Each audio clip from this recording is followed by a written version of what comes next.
life as a researcher really depends on your job description and kind of your position in the lab. So I work in a Brumel lab.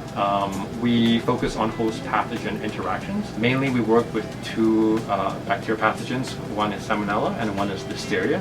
As a research technologist or research project coordinator, which I am right now, as an employee, you're usually given less flexibility, less freedom, because you are kind of paid to do what you're told to do. You're not a student anymore. You're paid to do these jobs. The responsibilities are different because you have to run the lab, especially for research techs who are responsible for a lot of the very basic stuff that the lab needs, like to make media, to handle the animal colonies, stuff like that. But I'd say to be an employee in research is a lot more different, at least for me.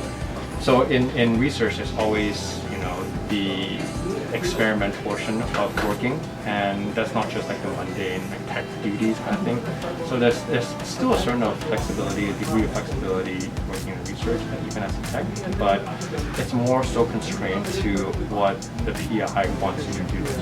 I transitioned from being a grad student to being like a project coordinator, so I kind of still retain a lot of the independence that I had as a grad student. Hi there, my name is Jessica Gocio. I'm 26 years old, studying my PhD at the University of Toronto in neuroscience and genetics. I'm going to show you my lab now. Come on. So a grad student is a whole ball game altogether, because as a graduate student, you are working towards a degree. You're working towards your master's degree, your PhD. So I cannot stress the amount of independence you're being thrown at when you start graduate school, because you still get a lot of guidance from your PI and a lot of help from your colleagues, but this is your project, this is your own project, this is your own story that you want to develop. So a lot of times, how well the project progresses and how much you want to do, it's really determined by yourself. So how hard you want to work to pursue this project, or how hard you want to push yourself to complete the story is completely up to you. And as a volunteer, you really have no responsibility. You're basically given what you're supposed to do, and you just do what you're told to do, kind of thing. So very, very low responsibility, but really, really good experience. As an undergraduate research thesis student, which I was in 3rd and 4th year, that one it's a little bit more hands-on. You get your own independent research project, so there's a little bit more of what you can dictate in terms of what you want to explore. A little more flexibility there, but a lot more independence. Yeah, for a lot of undergraduate students who are really, really interested in research, they may or may not have research experience going into 4th year or even after 4th year.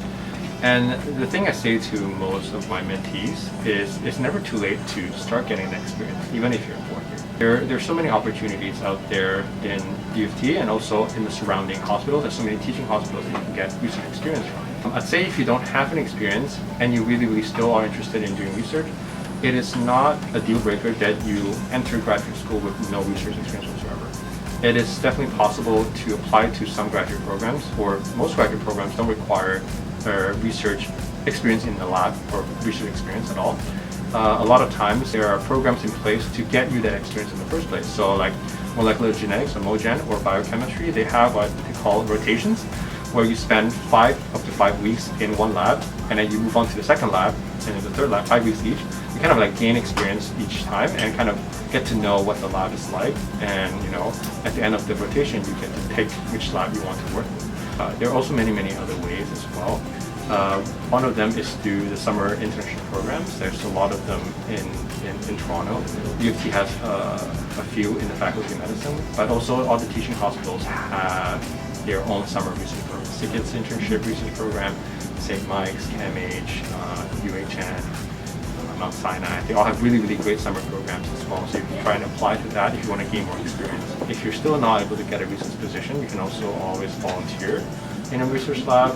And a lot of times, if you really, truly are passionate about research, like the PI obviously can see that, and more often than not, they will really want you to stay in research and want you to stay in your lab, and that's how you get your first research experience, and that may help you to apply for grad school or to apply for a job outside of undergrad in the field of research as well.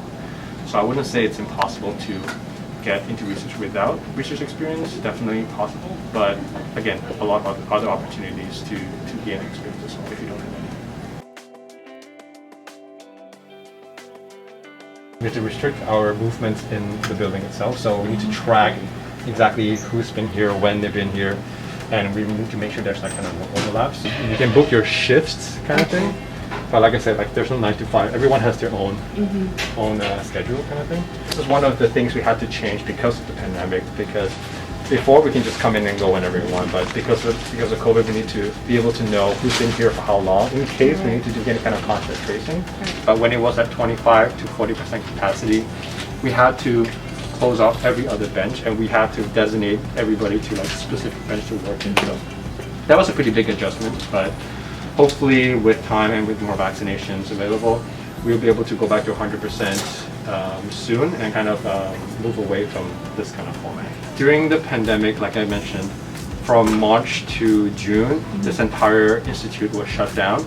Like, unless you have an absolutely essential reason to be here, no one was allowed to come to work at all.